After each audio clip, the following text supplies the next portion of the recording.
बरं आपण पाहतोय की जसं तू म्हणालास की कॉन्फिडन्स त्यांचा दिसतोय, त्यांच्या ट्विटमध्ये देखील दिसतोय, मात्र काय अशी गोष्ट त्यांना कालच्या सुनावणीवेळी जाणवली आहे की ज्यामुळे त्यांचा हा आत्मविश्वास जास्त वाढलाय?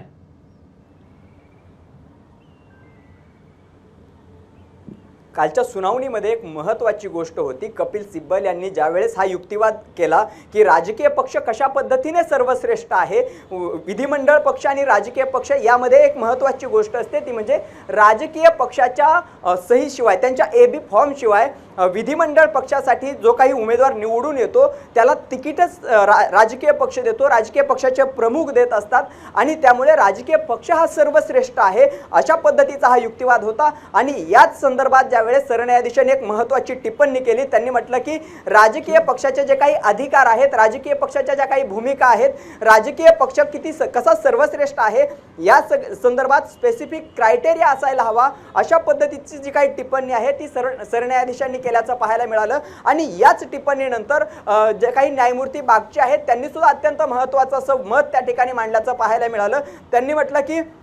ज्या पद्धतीने अशा एकाच पद्धतीने जर सातत्याने अशी बंड घडत असतील तर त्या संदर्भात सुद्धा स्पेसिफिक क्रायटेरिया असायला हवा। यस, ह्या दोन गोष्टी आपण जर पाहिल्या तर कपिल सिब्बल यांचा भावनिक जो काही युक्तिवाद आहे त्यानंतर त्यांच्याकडून आज सादर केली जाण्याची जी शक्यता आहे, जी कागदपत्र सादर केली जाऊ शकतात, हे दोन मुद्दे आहेत। यामुळेच जे काही ठाकरेंच्या शिवसेनेचा जो काही कॉन्फिडन्स आहे तो वाढल्याचं पाहायला मिळतंय। आणि ज्या पद्धतीने त्यांच्याकडे काही कागदपत्र आहेत त्या मगाशी मी ज्या पद्धतीने सांगितलं की उदय सामंत असतील, संजय राठोड असतील आणि दादा भुसे ज्यावेळेस एकनाथ शिंदे यांच्यासोबत 31 आमदार सुरत मार्गे गुवाहाटीला गेले होते त्याच वेळेस हे तीन जे काही सध्या मंत्री आहेत हे तीन मंत्री मात्र ठाकरेंसोबत होते आणि ठाकरेंसोबत हे तीनही मंत्री असताना एकनाथ शिंदे यांची गटनेते पदावरून हकालपट्टी करण्यासाठी व्हीप बजावला होता ठाकरेंनी आणि त्या संदर्भात आमदारांची बैठक झाली होती। याच बैठकीमध्ये ठाकरेंच्या नेतृत्वामध्ये या सगळ्या आमदारांना व्हीप बजावला, त्यानंतर एकनाथ शिंदेंची हकालपट्टी करण्याचा निर्णय झाला आणि या हकालपट्टीच्या ठरावावरती उदय सामंत, संजय राठोड आणि दादा भुसे या तीन नेत्यांच्या सह्या, त्यावेळेस हे तीनही ठाकरेंच्या शिवसेनेमध्ये आमदार होते,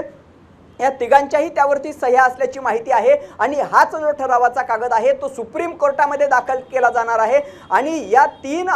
नेत्यांच्या सह्यांच्या कागदामुळे, त्या ठरावामुळे एकनाथ शिंदेंची कोंडी होऊ शकते आणि हाच मुद्दा जो ठाकरेंच्या शिवसेनेसाठी अत्यंत महत्त्वाचं बलस्थान आहे। नक्कीच भरत,